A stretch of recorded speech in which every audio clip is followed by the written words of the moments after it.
Is the difference between our experience of smelling things and all of the other senses partly because we're not very good at smelling? I mean, as far as mammals go, when we don't have a very keen sense of smell. If I walk into a room, then I primarily rely on my visual understanding of the space. If a dog walks into a room, presumably he sees a smellscape in the same way that a bat would see an audioscape. Is that a valid analogy or not? It's when you hear, but actually in my book, What the Nose Knows, I challenge that, because recently people have been looking at measuring odor thresholds. So it's, in other words, it's the lowest concentration of an odor at which you can smell something. In terms of pure detection sensitivity, we're as good as monkeys, even dogs and rabbits, for a lot of smells. So the human nose is underrated. We really sell ourselves short.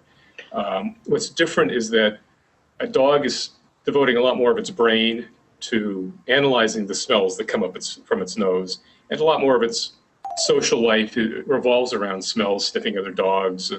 We have over 450 olfactory receptors. It's still the largest gene family in our genome. Dogs have about 750, but it's really not clear that another 250 receptors are going to give you that much improvement. There may be a few other odors or a blend of odors or a discrimination that a dog will make that we won't make, but probably not in detection. In fact, the biggest problem with our sense of smell this just doesn't mesh with our experience of what we know to be true. Every time I come through the airport, there are beagles sniffing for drugs. We know that dogs can smell all kinds of things that we can't smell. That's because dogs are willing to put their nose too. It's just nobody's willing to crawl around on all fours at the luggage carousel. Exactly. We're just not asked to smell it. You're seriously saying that a dog has no greater ability to detect a pound of cocaine in someone's bag than a human being does?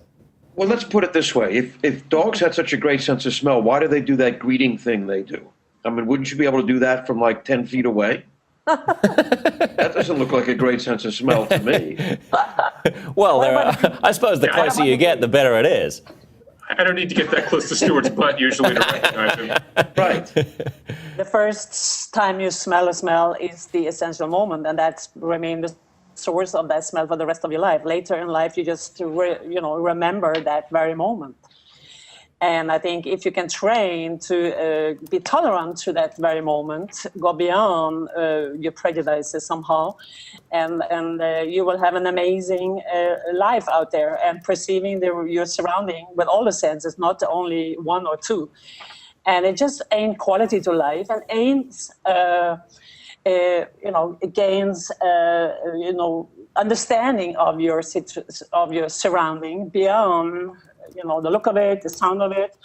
And this understanding goes so much more deeper in your system than what the visual understanding does. To a synapses, you are triggering memory, and you are, emotionally immediately understanding a situation. And this is unique. The same molecule can signal either one of the best stinky French cheeses that people pay a lot of money for, or it could signal a full diaper on a baby that needs to be changed very quickly, which leads to the problem of the technology of detection on the other side, why it's so difficult to get an electronic nose that can learn to recognize. I mean, for that particular molecule, it's no problem. You can make a device that'll say, oh, molecule X is here, but it won't know whether it's a French cheese or a dirty diaper. Right, because it doesn't understand context. It doesn't understand context. We have all those cues, what we're looking at.